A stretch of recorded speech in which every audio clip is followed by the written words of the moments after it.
Imagine you are just sitting on your couch, right? You're playing your absolute favorite open world video game. Oh, yeah. The Yeah. one you sunk, like, hundreds of hours into. Exactly. You know the map completely by heart. You know all the weird little quirks of the non-playable characters.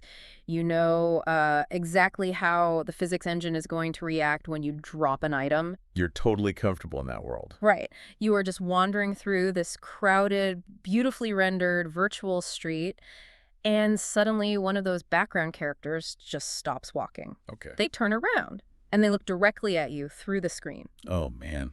That is so creepy. Right. Like they suddenly realize they are just code. The whole world they've been living in, the air they breathe, the relationships they've built over a lifetime, it has all just been running on a server in some cold room somewhere. Just lines of data. Yeah. Now, keep that really unsettling feeling in your chest and imagine for a second that the character looking through the screen is you. Wow. Yeah, that completely shatters the invisible wall between the observer and the observed, doesn't it? It really does. Because, I mean, we rely so heavily, so fundamentally on the assumption that our reality is baseline. Like when you knock on a wooden table or feel the wind or, scrape your knee. You expect that feedback to be real. Exactly. That sensory feedback is the absolute ground floor of our existence. Taking that away just removes the floorboards of human sanity. And what happens when that realization doesn't hit you while you're sitting in a comfortable armchair, but hits you while you are physically fighting for your life? That is the big question. So today, we are doing a deep dive into this massive, incredibly detailed project called the Parallel Observer. Yes, the John Grant Project. Right. It's a universe created by John Grant, the founder and CEO of a company called Inno8XR, which is spelled with an 8 but pronounced Innovate-XR. I'm so glad we're getting into this today. Me too. Because our mission today is to unpack this sprawling narrative.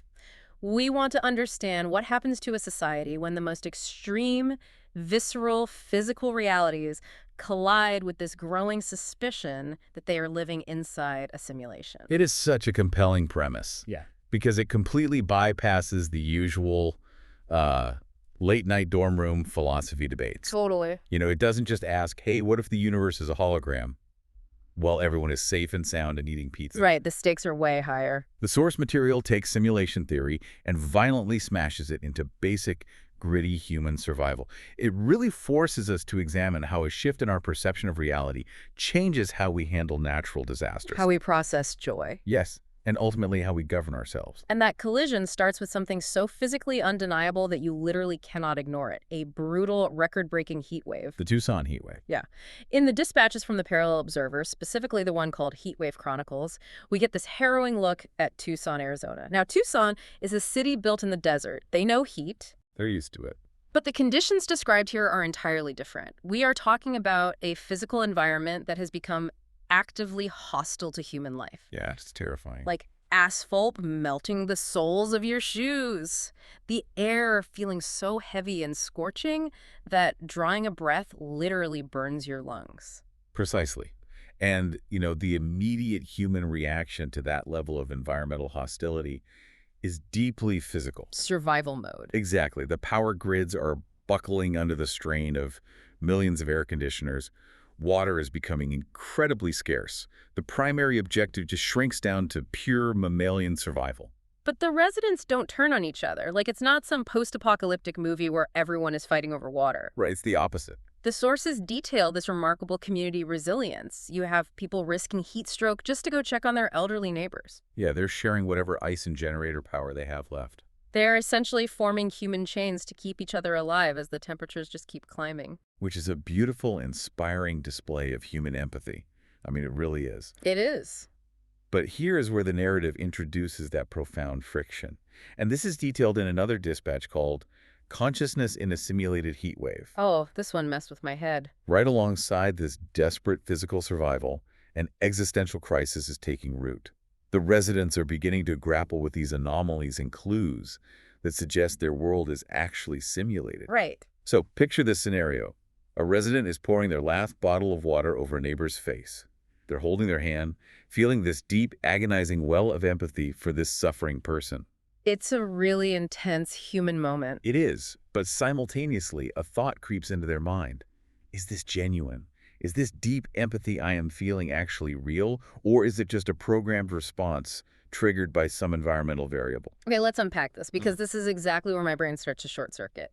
And I really want to challenge this idea of existential panic here. Go for it. Think about the mechanics of the human body for a second. If the burning heat on my skin feels undeniably real-like, to the point where my skin is actually blistering. Ouch. Right. And the ice water I drink actually drops my core temperature and saves my life. And the support I give to my neighbor feels completely authentic, like a heavy physical weight in my chest. Mm-hmm. Why does the underlying architecture matter at all? I mean, pain is pain. If the subjective experience of suffering is identical to reality, why does the objective truth of it being code change anything? What's fascinating here is why this psychological fracture happens. Mm-hmm. And it really comes down to how human beings process trauma. Okay, how so? Well, you're completely right that functionally, in that split second of drinking the water, the code doesn't matter. The relief is real, your thirst is quenched. Exactly. But humans are inherently meaning-making creatures. Yeah. We don't just experience sensations in a vacuum. We have to contextualize them in order to survive them. I think I see where you're going. Extreme environmental stress, like a relentless 120-degree heat wave, fractures our normal, passive acceptance of reality. I guess when the weather is 72 and sunny, you don't really interrogate the physics engine of the universe. Exactly. When you are just walking to the grocery store on a mild Tuesday, your brain operates on autopilot. You just accept the parameters of the world. You don't think about gravity, you just walk. Right. But when you are pushed to the absolute brink of your physical limits, that autopilot completely breaks down. The sheer volume of the pain demands a deeper explanation. You need a reason for the pain. Extreme stress forces consciousness to examine itself. When you suffer, you desperately need to know why you are suffering to make it bearable. Oh, I see. So it's the difference between a natural disaster and, like, a laboratory experiment. Precisely. If the answer to why am I suffering is because a star 93 million miles away is emitting intense solar radiation, well, that is the natural tragedy. It's just nature doing its thing. Right. You can brace yourself against the chaos of nature. But if the answer to your suffering is because an external programmer sitting at a console decided to dial up the temperature parameters to observe our collective stress responses, that entirely rewrites the meaning of your pain. That's so dark. It turns human survival from this noble, organic triumph into a cruel, orchestrated laboratory observation. It just strips away your dignity. That is incredibly bleak. I mean, if my suffering is just data collection for some higher dimensional researcher, it completely hollows out the entire experience. It really does. And I imagine once that foundation of reality cracks during those moments of extreme stress, you can't just unthink it when the weather eventually cools down. You certainly cannot. That existential questioning inevitably bleeds into every other aspect of life. Once you start questioning the authenticity of your suffering, you are forced to start questioning the authenticity of your joy. Wow, and that perfectly sets up the cultural spillover we see in these dispatches. Because humanity isn't just defined by surviving natural disasters. No, we need more than just survival. We also gather, we celebrate, we participate in communal leisure just to blow off steam. The sources highlight this massive cultural moment in an article about the Yukon basketball team claiming a championship in a game for the ages. Yes, the championship game. So the setting shifts entirely. We pivot from the life or death, sweltering streets of Tucson to the electrifying, deafening atmosphere of a college basketball championship game. It's a completely different emotional environment. Yet, the exact same philosophical shadow is hanging over the rafters of the arena. Right. Sports are traditionally one of our purest, most unscripted forms of communal connection. They rely entirely on the unpredictable nature of human performance. We watch them to see what humans can do when they are pushed to their absolute limits. Right. And here is where I really struggle with the simulation theory bleeding into sports. Okay, tell me. Imagine you are in the stands. The clock is counting down. 3, 2, 1. The point guard jumps, totally off balance, at an impossible angle. The classic buzzer beater setup. Exactly. He releases the ball, the buzzer sounds, and the ball swooshes right through the net. The crowd just erupts. It is the ultimate dopamine hit. Pure joy. But as you are cheering, you suddenly wonder if you just watched a pre-written script executing perfectly on schedule. Finding out a sport is simulated? It's like finding out professional wrestling is scripted, right? It's a great analogy. Except with wrestling, you still respect the sheer athleticism of the performers. But if the laws of physics are the script, Then everything changes. yeah, if the player isn't a hero who pushed past his physical limits, but just a digital asset rendering a programmed outcome, doesn't that completely rob the athlete of their agency? Doesn't it ruin the thrill? That tension is exactly what the parallel observer material captures so well. On one level, the Yukon victory is described as objectively electrifying. The human nervous system still responds. The dopamine still hits. Exactly, and the crowd still roars. Yeah. But it's layered with this new, incredibly heavy philosophical dread. If we look at the broader implications, it forces society to question all collective cultural experiences. Everything we celebrate together. Are our greatest triumphs organically achieved, or are they simply narrative beats in a grander, orchestrated game? It fundamentally changes what it means to be an underdog. It destroys the concept entirely. Because in sports, we celebrate agency. We celebrate the idea that through sheer force of will, grit, and thousands of hours of practice, an individual can overcome the odds. But if the universe is a simulation, Then the concept of odds is just a mathematical illusion. The outcome was either predetermined by the architecture of the code or actively manipulated by the system in real time. wow. If our cultural victories are orchestrated, society has to entirely redefine what a victory even means. But knowing human nature, we are incredibly stubborn. We don't just sit back in the sweltering heat or sit in the stands at a basketball game paralyzed by our existential dread. No, we take action. When we encounter a problem, even a philosophical one, we build tools. We try to hack our way out of it. And that brings us to the technological bridge in this narrative. The sources discuss how residents are turning to AR augmented reality and XR extended reality to cope. This is where the narrative brilliantly mirrors our own accelerating technological landscape. The residents of Tucson aren't just sitting around debating this simulation. They're actually doing something about it. Yeah, they're actively strapping on extended reality visors and augmented reality interfaces. And the mechanics of this are just wild. They are using these tools specifically to cope with the extreme physical conditions of the heat wave. It's a survival tactic. Right. If the ambient temperature is 120 degrees and the asphalt is baking, they are putting on AR glasses that project a cooling, snowy environment over the desert. Which is such a surreal image. They might be using haptic feedback suits to simulate a drop in temperature, basically tricking their sensory inputs to make the environment bearable. They are using technology to survive. But the sources note a huge psychological side effect here. And that is? These exact same tools are simultaneously altering their fundamental perception of what is real. Because you are layering a curated digital reality over a physical reality that you already suspect might be digital, it creates a profound, almost dizzying feedback loop for the human brain. Here's where it gets really interesting. I want to pose a thought experiment to you based on this. Okay, I'm ready.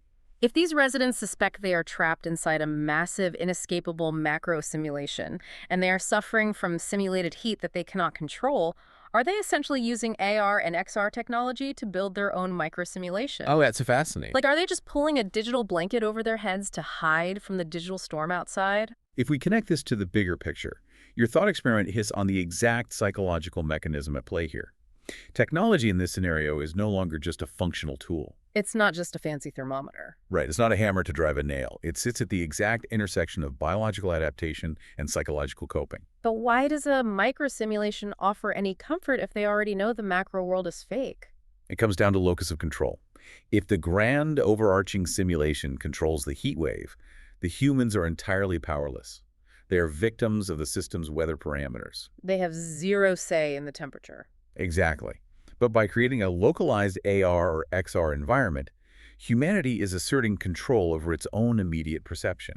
They're basically saying, fine, whoever is running the server controls the sun, but we control the immediate layer of reality right in front of our eyes. This fake snow is my fake snow. Precisely. As our experience of extreme events is filtered through technology, reality is no longer a fixed absolute. It becomes a spectrum, a series of layers that you can tune in or tune out, like radio frequencies. I can definitely see how that reclaims a sense of agency, but it also sounds deeply isolating. Very much so. I mean, if I'm walking down the street projecting a blizzard to cope and my neighbor is projecting a mild spring day, what happens to our shared human experience? We are standing shoulder to shoulder, but existing in completely different worlds. And that isolation, that complete fragmentation of a shared objective reality, leads us directly into the most difficult terrain of all. The rules. Yes. When everyone is living in their own tuned layer of reality, how do you agree on the rules you live by? The ethical dilemma. This is where the foundation really gives way.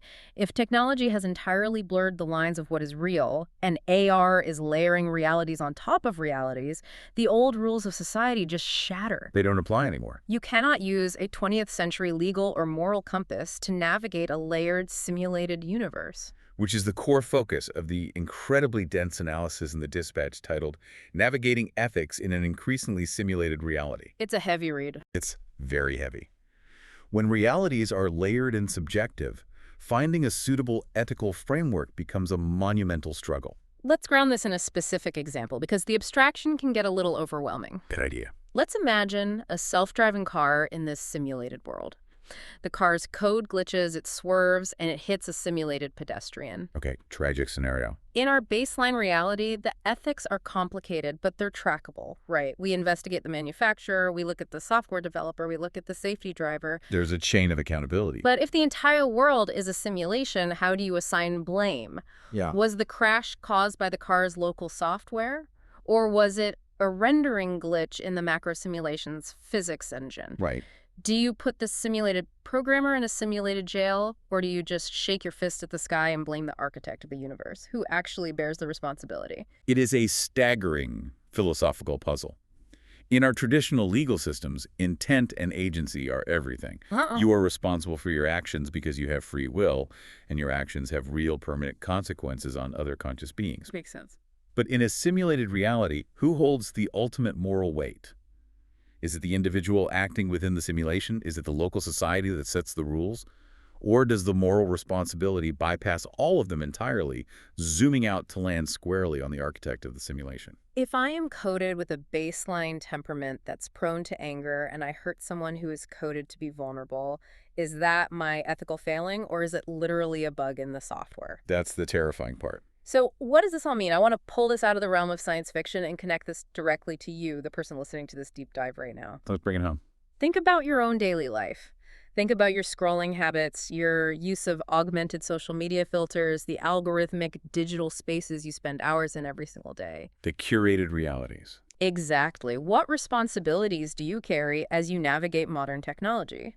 Especially when you consider that your own digital identity, your political preferences, the very algorithms that feed you information and shape your worldview might just be a product of that very same technological architecture. This raises an important question about how our current technological advancements are already complicating our moral compass. We don't actually need to be in a literal matrix to face these questions. We're facing them right now. Right now, in your daily life, you are constantly interacting with curated algorithmic realities. The ethical dilemma faced by the residents of Tucson in the Parallel Observer is really just a magnified, extreme version of the digital ethics we struggle with today. So true. If a social media algorithm feeds you outrage specifically to keep you engaged, and you act on that outrage in the real world, where does the responsibility lie? Is it your fault for losing your temper, or the algorithm's fault for manipulating your psychological triggers? Exactly.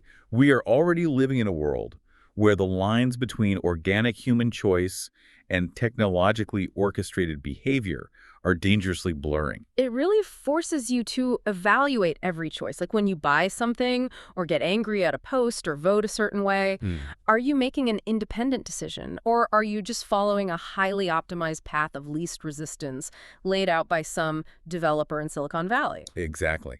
And the citizens in these dispatches have to rebuild their ethics from the ground up, knowing that their very foundation might be artificial. That sounds exhausting. It forces either a radical, uncompromising kind of personal accountability or a complete collapse into nihilism where nothing matters because nothing is real. Well, the fact that the residents of Tucson leaned into community resilience and dragged their neighbors out of the blistering sun gives me hope that humanity leans toward accountability. Me too. And honestly, this entire journey through the source material just proves that this intersection of reality, suffering, and technology is only going to get deeper. Oh, without a doubt. In fact, the sources briefly tease an upcoming concept titled Diving Deep: Infrasim Technologies and the Layers of Our Reality.